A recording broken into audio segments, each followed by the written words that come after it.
Hello hi നമസ്കാരം. ചായക്കഥയിലേക്ക് സ്വാഗതം. ഇത് ചായക്കഥ. ചായ കുടിച്ച് ഒരു കഥ പറയാം. കഥ പറഞ്ഞുകൊണ്ടിരിക്കുന്നത് പുനലൂർ തൂക്കുപാലത്തെക്കുറിച്ചാണ്. ലോകത്തിൻ്റെ നെറുകയിൽ കേരളത്തെയും പുനലൂരിനെയും അടയാളപ്പെടുത്തുന്ന ഒന്നാണ് പുനലൂരിൻ്റെ തൂക്കുപാലം. എൻ്റെ കഥ കേട്ടപ്പോൾ ചിലർക്കെങ്കിലും തൂക്കുപാലം സന്ദർശിക്കണമെന്ന് തോന്നലുണ്ടായിട്ടില്ലേ? അങ്ങനെയുള്ളവർക്ക് വേണ്ടിയിട്ടാണ് ഈ എപ്പിസോഡ്.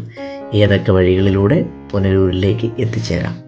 നിങ്ങൾ വടക്കൻ ജില്ലകളിൽ നിന്നാണ് വരുന്നതെങ്കിൽ മൂവാറ്റുപുഴ പുനലൂർ മലയോര ഹൈവേ വഴിയും, അതുമല്ലെങ്കിൽ കോട്ടയം കൊട്ടാരക്കര MC റോഡ് വഴി കൊട്ടാരക്കരയിൽ നിന്ന് തിരിഞ്ഞ് പുനലൂരിലേക്കും എത്തിച്ചേരാം.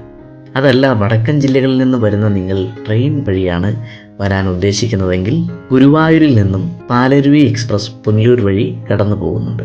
അതിൽ നിങ്ങൾക്ക് പുനലൂർ റെയിൽവേ സ്റ്റേഷനിൽ ഇറങ്ങിയാൽ അവിടെ നിന്നും ഓട്ടോയിൽ നിങ്ങൾക്ക് തൂക്കുപാലം സ്ഥിതി ചെയ്യുന്ന KSRTC ജംഗ്ഷനിലേക്ക് എത്തിച്ചേരാം.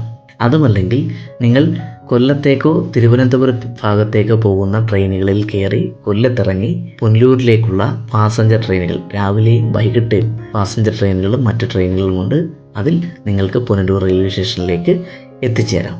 തിരുവനന്തപുരം ഭാഗത്തു നിന്ന് വരുന്ന ആളുകൾ തിരുവനന്തപുരം, വെഞ്ഞാറമൂട്, ആയൂർ, അഞ്ചൽ വഴി നിങ്ങൾക്ക് പുനലൂരിലേക്ക് എത്തിച്ചേരാം. നെടുമങ്ങാട്, പാലോട് ഭാഗത്തുനിന്ന് വരുന്ന ആളുകളാണെന്നുണ്ടെങ്കിൽ നിങ്ങൾക്ക് കുളത്തൂപ്പുഴ വഴി, തെമ്മല വഴി നേരെ പുനലൂരിലേക്ക് എത്തിച്ചേരാം. കൊല്ലം ജില്ലയുടെ പടിഞ്ഞാറ് ഭാഗങ്ങളിൽ നിന്ന് വരുന്നവർക്ക് കൊല്ലം തിരുമംഗലം ദേശീയപാതയിലൂടെ പുനലൂരിലേക്ക് എത്തിച്ചേരാം. നിങ്ങൾ പ്രത്യേകം ഓർമ്മിക്കേണ്ടത്, തിങ്കളാഴ്ച അവധിയാണ്, പാലം അടച്ചിടും. രാവിലെ 8:30 മുതൽ വൈകുന്നേരം 6:30 വരെ മറ്റുള്ള ദിവസങ്ങളിൽ നമുക്ക് പാലം സന്ദർശിക്കാം. അതാണ് ഒരു പ്രിഫറബിൾ ആയിട്ടുള്ളൊരു ടൈം. നിങ്ങൾ രാവിലെയോ വൈകുന്നേരമോ ആണ് ഈ പാലം സന്ദർശിക്കാൻ അനുയോജ്യമായിട്ടുള്ളൊരു സമയം. കാരണം പകൽ സമയത്ത് നിങ്ങൾക്കറിയാം പുനലൂരിൽ വലിയ ചൂടാണെന്നുള്ള കാര്യം. അതുകൊണ്ട് രാവിലെയോ വൈകുന്നേരമോ പാലം സന്ദർശിക്കാൻ തിരഞ്ഞെടുക്കണം. തിങ്കളാഴ്ച ഒഴിവാക്കുക. ഇതോടുകൂടി തൂക്കുപാലത്തിൻ്റെ ചായക്കഥ ഇവിടെ അവസാനിക്കുന്നു. മറ്റൊരു ടോപ്പിക്കുമായി വീണ്ടും കാണാം. നന്ദി, നമസ്കാരം. ഇത് ചായക്കഥ. ചായ കുടിച്ചൊരു കഥ പറയാം. Thank you for listening. By.